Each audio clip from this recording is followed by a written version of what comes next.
A few seconds ago, you lied to Senator Hawley, didn't you? I'm under oath, Senator. I did not lie.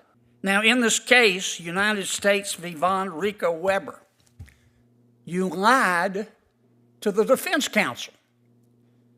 You lied to Senator Hawley, didn't you? Senator Hawley. Thank you, Mr. Chairman. Mr. Ritz, I'm quite confused about this ethics issue or issues, so maybe you can just help me sort it out. So I don't think I maybe understand the facts here. So you said that you've never been subject to an ethics complaint before. Is that right? I said, to my knowledge, never been subject to an OPR complaint or any sort of formal complaint. Okay. I'm looking at a letter from May 16th, 2010 to the Office of Professional Responsibility that reads, "This letter is a formal request that your office investigate matters pertaining to the fair dealing and, more important, honesty of Assistant United States Attorney Kevin Ritz." If that letter exists, Senator, I was unaware of it until just now. But you're aware of the issues surrounding the Von Rico Weber case, which is the subject of this letter asking for a formal investigation into you. You're aware of that? As I said, I do have some recollection of that matter. Oh, okay. So you were subject to a complaint. I have the letter right here. Let's just try to figure out what's going on in this case. I mean, this was a case involving a public defender who you got a plea agreement with, and then she asked to withdraw as counsel because she said you misrepresented the situation to her, and the court granted her motion to withdraw as counsel. That's pretty unusual, isn't it? I mean, what's happening here? She said that you told her that she relied on information about the nature of the crime, which was, she was told, was going to be a marijuana trafficking offense, and then when she got the PSR, it had a base offense level of 34 because the underlying offense was cocaine trafficking. So she had advised her client, based on your representations, here's what you're going to be likely subject to. They accepted the plea deal. She looks at the PSR, and it's something very different, she says, than what you told her. Now, this is a public defender now. And so on that basis, she had to withdraw as counsel, and the court granted her request. That's very unusual. I mean, what happened here? Senator, first of all, I believe it was not a public defender. It was a defense attorney on the CJA panel in West Tennessee. There was a written plea agreement that was entered into. That written plea agreement, as with all of our plea agreements, includes a provision that says these are all of the promises made to this defendant by the government. Yeah, but neither the indictment nor the change of plea transcript nor that agreement says anything about the underlying crime. It just says funds were the proceeds of distributing controlled substances without any specification of the alleged illegal narcotics. So what she says is, you sandbagged her, basically. And that's not true. I made no such promise along those lines. But was there any indication before the PSR that you were going to hit this guy with the cocaine? I mean, this is unusual. It's unusual to be a Democrat administration nominate somebody who is accused of, who's hated by federal public defenders, and who's accused of sandbagging indigent defendants. So I'm baffled by this. I am totally baffled by this. So I'm trying to figure out what in the world happened. And then you got taken off this case, I think, right? My recollection, Senator, is that the office had someone else handle it in case I needed to be a witness at a proceeding. Well, here's what Vivian Donaldson, who is the counsel who ended up representing the United States, at Ms. Chastain's motion to withdraw as counsel, here's what she said: "These allegations about you are serious. That's one of the reasons I am here," meaning in court, "and Mr. Ritz will more than likely be taken off this case because of these particular allegations." So did that happen? And I believe it was in case I needed to be a witness. But well, those allegations... This is what your supervisor said in open court. I'm not quoting you now a private letter. I'm quoting you something from open court. She says you were removed from the case because of the allegations, which she says were very serious. Now, you've represented this committee. You knew nothing about all of this. You answered a question in the committee questionnaire that you weren't aware of any complaint. You weren't aware of any disciplinary committee. You weren't aware of any inquiry ever. But yet I'm reading you a transcript from open court in which your supervising attorney says the allegations against you are very serious and you're going to be removed. So I have to tell you, I don't think I'm trying to figure out what in the world is going on here, because it doesn't sound to me like you've been very forthcoming, certainly to this committee. So what happened? Were you removed because of the allegations of improper behavior? The allegations were false, first of all. I'm not asking you about your view. I'm asking you about what you told the court and about what your supervising attorney told the court. And I don't recall exactly why there may have been a change in counsel. Mr. Ritz, don't you think you'd want to, don't you think that's kind of important information? These allegations were false, and there was never You have a finding. clear memory of that, but you don't have a clear memory of what happened in open court and you being potentially removed by your supervising attorney. This is very bizarre, I have to say. I've never seen it quite like this. This is very, very strange. And I just noticed that we have a sudden instance of amnesia anytime we're dealing with the actual ethical complaint, but you seem to remember the case exceptionally well. So this troubles me, and it's strange. It's very, very strange. Maybe my Democrat colleagues can clear this up. I'm sure they've vetted you. This is very, very odd. So your testimony is you weren't removed. All of this was false. You were never investigated, and this what? This all went away, or what happened? There was certainly no court finding or any other finding by an investigative body of any unethical behavior. I thought the court then allowed this defendant to change his guilty plea. He pled guilty, and then the court allowed him to withdraw it. That's also very unusual. It does happen from time to time, Senator. On the basis of your misrepresentations. And that was not the finding of the court. Thank you, Mr. Chairman. Senator Kennedy. Thank you, Mr. Chairman. Mr. Ritz, you are a political activist, aren't you? I would not consider myself that at all, Senator. Okay. When you were sworn in as U.S. Attorney, you gave a speech, didn't you? I did. Okay. Here's what you said. I'm going to quote from your speech. But you should know that justice for me is about more than putting people in prison. For me, it's also about who votes and how hard it is to cast that vote. It's about where pipelines go. It's about where bus routes go. Justice is about whether people in all zip codes can get a loan, whether women have access to health care, whether citizens have affordable housing or clean drinking water. Sometimes those are Department of Justice issues. Sometimes they are not. But for me, they're all justice issues. Did I read that accurately? I believe so, Senator. Okay. Did you really remove the Tennessee state flag from your conference room? Senator, I appreciate you asking about this again. As the chief federal law enforcement. Welcome. Did you do it? So I felt it was fundamentally inappropriate when I gave press conferences and similar statements to the public to indicate or suggest somehow that I spoke for the state, which I don't under our system of federalism. Are you embarrassed to be from Tennessee? Not at all, Senator. I am from Tennessee, grew up as a public school kid in Tennessee. But you were embarrassed to have the Tennessee flag. That's not it at all, Senator. Okay. You have a history of lying to your professional colleagues, don't you? That's not true, Senator. Okay. Do you know a former public defender named Stephen Shankman? I knew him to a degree. I'm not sure we ever had any cases together. I knew who he was, yes. Well, in a private email, not meant for public consumption, to another one of your professional colleagues, this is what Mr. Shankman said, talking about your lying. He said, "It is unfortunate that this is not the first, second, third, or whatever occasion that this sort of thing has occurred. But everyone should be aware of this unfortunate pattern of behavior. You should be aware," he said to the other lawyer, before the other lawyer dealt with you. "Your client should be aware, and you should proceed with extreme caution." Was Mr. Shankman lying? To the degree he suggested that I acted unethically, that was not accurate, and it wasn't in any occasion, much less on numerous occasions. Okay, let's talk about this case, United States v. Von Rico Weber, which you claim to not remember.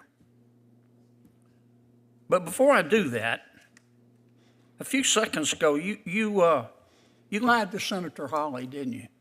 I'm under oath, Senator. I did not lie.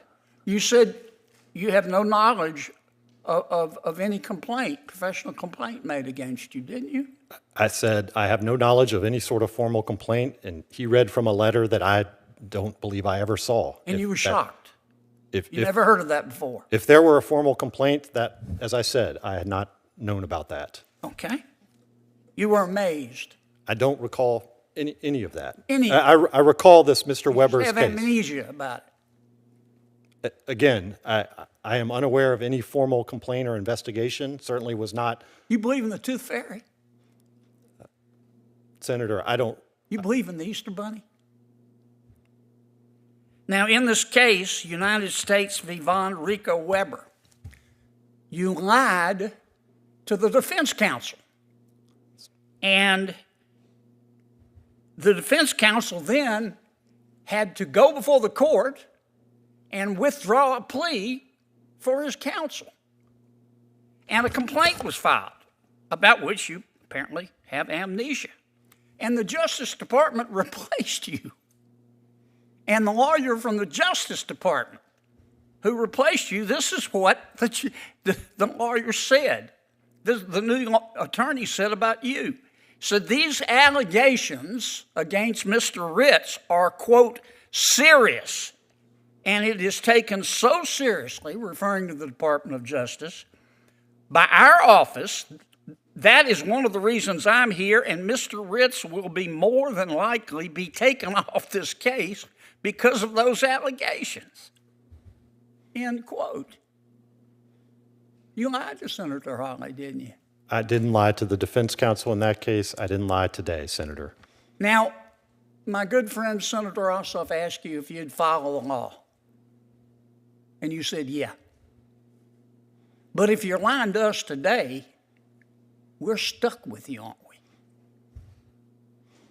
Senator, I have not lied and did not lie in that case. You just have amnesia. I did not lie in that case. There was a written plea agreement with the entire agreement of the parties.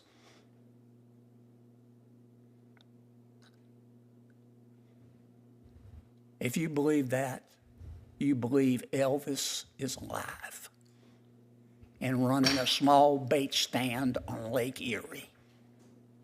Shame on you. In your 2023 U.S. Attorney Investiture speech, you highlighted the challenges you believe America faces and what justice means. You said, quote, "We're experiencing a long overdue reckoning with racism in the criminal justice system." Mr. Ritz, what part of the criminal justice system needs a long overdue reckoning? Senator, what I was describing were a number of things that have happened in recent years in this country that framed, I would say, in some ways, the work that we do in the U.S. Attorney's Office. Is the American justice system systematically racist? That is not a sentiment that I hold. To the degree there is a definition of what being systematically racist means, I understand some individuals have pointed to disparities in sentencing and that type of thing, but that's not a view that I have. So that's not a view that you have. That was your testimony. Well, you also said, quote, "There cannot be one rule of law for people who look like me and another for people of color." That sure sounds like the view you just said you didn't have. Do you believe that's our system, that our justice system has one rule of law for people that look like you and a different rule of law for people of color? No, what I said is that absolutely we cannot have one rule of law for people who look like me and another for people of color. We cannot have one rule of law for the powerless and another for the... There's just one rule of law. That's what I said. You also said, when asked if the criminal justice system is systematically racist, you said, quote, "There are structural barriers and disparate outcomes that communities of color experience in our society, separate and apart from any individual's views or intentions." Now, that again seems to be saying the same thing that you're saying you weren't saying. I'm just trying to understand what your views are. And Senator, that was my attempt in that written question to grapple with, again, what was being asked by systematic racism. I understand some have pointed to structural barriers and disparate outcomes. So what are the barriers and outcomes you're referring to? I can think of one prominent example that I've had some experience with, which is the disparity in cocaine sentencing between crack sentencing and powder sentencing. This body has addressed those disparities on multiple occasions, and that has been, as I understand it, something that people have addressed as a result of disparities. Okay, you also said in responses to questions for the record that as the Attorney General has explained, everyone has implicit biases. So what are your implicit biases? Senator, I understand implicit bias to refer to unconscious bias that exists below the level of consciousness, and so to the degree I have implicit biases, I think we all do. I think that's partly the point. Is so everyone's a racist whether they know it or not? And I would say that everyone might have implicit biases, and I don't know what. So what's the difference between bias and prejudice? I think there can be a lot of overlap in those things. It depends, I think, on the context. So you're saying everyone is prejudiced? That's not what I said, Senator. You just said everyone has implicit biases, and you said that bias and prejudice, I think your words were, there's a lot of overlap. I think that's right, and I understand implicit bias, and I'm not an expert on the subject, to refer to a set of biases that may exist under a conscious level. So, since you talk about these implicit bias issues, have you taken a so-called implicit bias test? We received training that was put on during the last administration in our office on implicit bias. I attended that training in our office. And what did you take a test? I don't believe there was a test associated with that, Senator. Okay, you also said, quote, "But you should know that for justice, for me, is about more than putting people in prison. For me, it's also about who votes and how hard it is to cast that vote. It's about where pipelines or bus routes go. Justice is about whether people in all zip codes can get a loan, whether women have access to health care." That's an interesting statement, and in reading it, what's striking is that that's de-emphasizing the core role of a U.S. attorney. The last I checked, a U.S. attorney is not in the policy business of deciding where pipelines go. That's the role of environmental activists and left-wing activists, but is not supposed to be a U.S. attorney. Why was your focus elsewhere? Senator, and the very next thing I said was that those are not issues that we deal with on a day-to-day basis in the U.S. Attorney's Office, where we are primarily focused on enforcing criminal laws. I was seeking to place justice as a broad concept at the center of, to place our work within justice as a broad concept. So do you agree that Memphis is one of the most dangerous cities in the nation? It is. We have an intolerable amount of violent crime, and that's why there's no higher priority for us in our office. Well, there's no higher priority except for pipelines, except for bus routes, except for bank loans, except for implicit bias, except for the fact that everyone is prejudiced. All of those other things are what you're focused on talking about instead of actually locking up bad guys who are murdering and raping and hurting people. In those same comments, Senator, I said that we don't apologize for seeking significant prison sentences, and that's at the core of what we do. When we have serious violent crime, we seek serious sentences and consequences. Thank you. Senator Lee. Thank you, Mr. Chairman. Thanks, Mr. Ritz, for standing for this nomination and for being here today.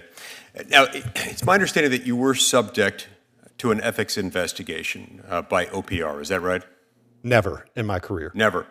But you're aware of this situation in United States versus Von Rico Weber, where you were accused of making these material representations to a defendant's attorney in order to elicit a guilty plea. I have some recollection of that, Senator, but I was not subject to any sort of formal complaint or investigation. Okay. Well, it's my understanding that in this circumstance, this would have resulted in the defendant serving a 10-year prison sentence, and the accusation is that you led the defendant to believe that a low sentence, a much lower sentence, would be in order, or perhaps even probation.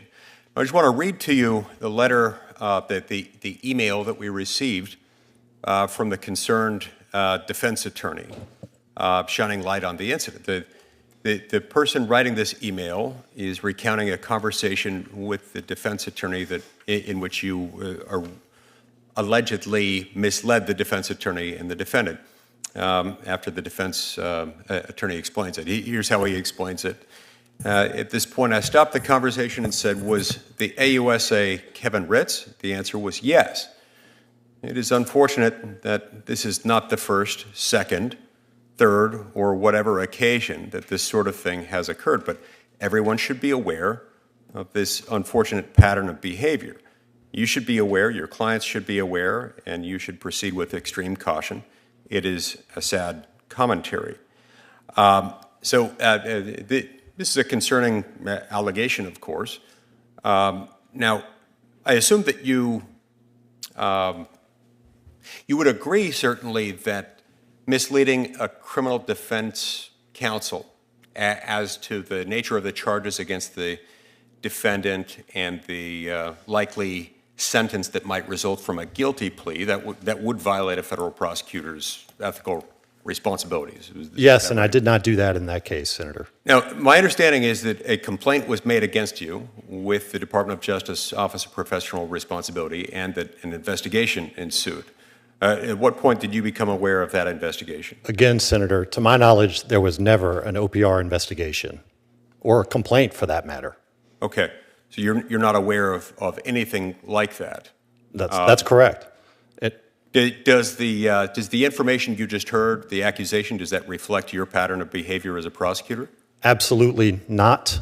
And I recall this, and I recall that the person who had sent that email communication certainly had not communicated with me. I'm not actually sure we had ever had cases together in the first place. In any event, I took action, and I believe I communicated with everyone who received that, because in our federal district, it's really important for AUSAs and defense attorneys to be able to trust each other. And sure. I took my reputation very seriously. Okay, but you would agree that if you had done those things, if that had resulted in a complaint to OPR and you didn't disclose it, either of those things would be a problem? If I had acted unethically, absolutely, but I did not. Now, as you know, one of the most important decisions a U.S. attorney can make is the decision about whom to hire as a first assistant U.S. attorney. Would you agree with that?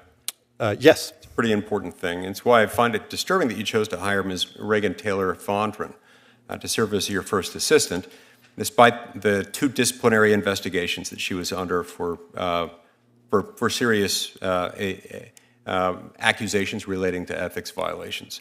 As a former federal prosecutor myself, I know that the fairness of the justice system depends a lot on, among other things, how prosecutors handle things like exculpatory evidence. And withholding exculpatory evidence from defense is a big problem.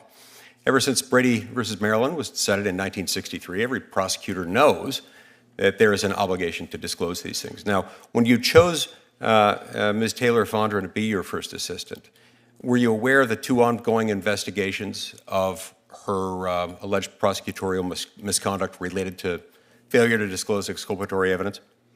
I may have been aware of ongoing proceedings. My recollection, Senator, they were not. They were still proceeding, and I honestly can't remember if they still are today. So they were pending at the time you chose her. Were you not concerned about that? Senator, I am not sure I knew the particulars of the situation. In fact, she began your service as a first assistant before her court-ordered suspension from legal practice was enforced. Is that right? I believe that's correct, Senator. I'm not actually entirely sure. Now, a man served 4 additional years in prison because of the misconduct of your first assistant. Now, thankfully, the Court of Appeals corrected her error, but not for the full 4 years. And so, was it in spite of or because of Ms. Taylor Fondren's willingness to violate the defendant's constitutional rights that you chose her to be your first assistant? Senator, as I said before, I believe that Ms. Fondren and all of our AUSAs are doing an excellent job keeping people safe in West Tennessee. These allegations and this incident occurred, I want to make clear, before Ms. Fondren was part of our office several years ago. But you were aware of the accusations? I was aware in a very vague sense.